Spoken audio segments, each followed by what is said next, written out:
forgot it's a bad moment, but we're just talking about what snacks we've got for the bus.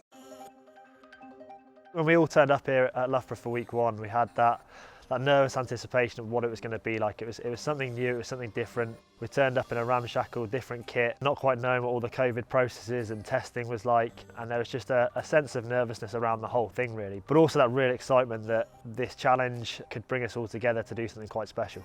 It's quite emotional for me. Look at that 3 months. We all had different jobs, like our bodies probably weren't in great nick. You had a real mixed bag of where do we go, because we all knew the Olympics was going to happen, but when was it going to happen? Will I be selected? Will I even be selected in the wider squad? All these emotions came up. Looking back now, where I'm stood 3 days out of flying to Tokyo, that's nuts.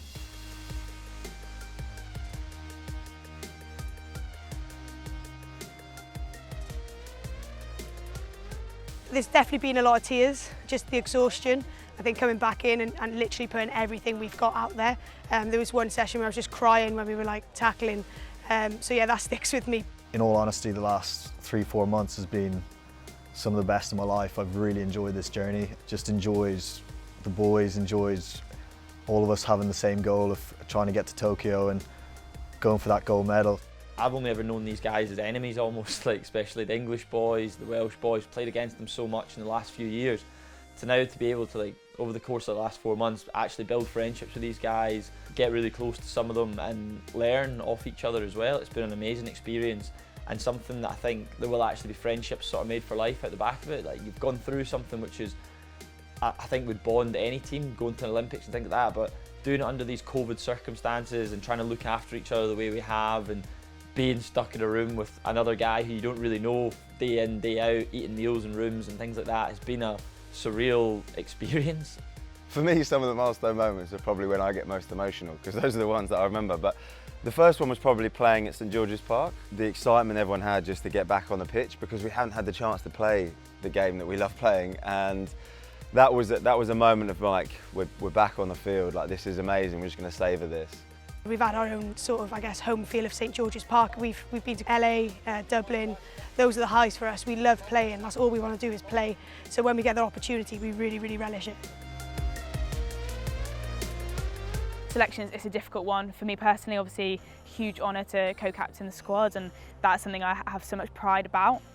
Really difficult to have friends not make the cut, but hopefully the people that haven't made it, we can go and do them proud. That was definitely the hardest couple of weeks. I mean, the character that was shown, particularly by the boys that weren't picked, was incredible, and there's no way of saying that in a way that they'll probably realise it. But the impact it's left on me is massive, and I will carry that forward.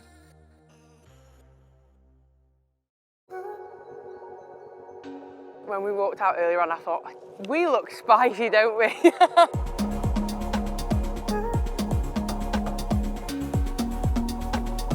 There is stash, and then there's this type of stash. Like, this is a stash that you see in shops and you see like your heroes wearing, and you're like, I want to be able to rock that stash one day. And it's all got the branded like Team GB stuff on with our rings, which like that's pretty important.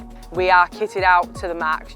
You've got like multiple pairs of trainers, you've got endless pairs of socks, you've got like a wash bag, you get belts, you get all sorts. I'm living with my mum at the moment, so she wasn't terribly pleased to see me hauling all these bags in through the front door, trying to find some space for it all. But no, it's incredible. Like you say, all sportsmen and women love Stash Day, and this is a really special one. As soon as I put on my kit, that's when it's time to go to work, and that's when I feel like the professional rugby player that I am and that I live and breathe to be like. People always want to get the uniform to feel a part of something, and definitely that's one way that we all get to feel a part of it together. Is we'll be linked to so many different sports now just because we're all wearing that Team GB badge. So it's really special, and it instantly gives you a talking point when you see somebody. You might not necessarily know them, but if they're wearing their full GB kit while we're out there, I'll sure as hell say hello. So yeah, it brings us together closer as a team.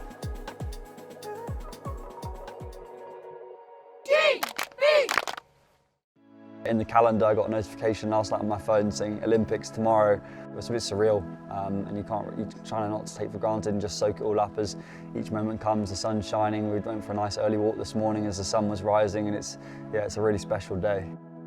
Some of the players think this is just practicing getting up, but no, there's a genuine kind of science behind it from Dan, and that's around Time shifting for Tokyo to make the most of our preparation when we are there.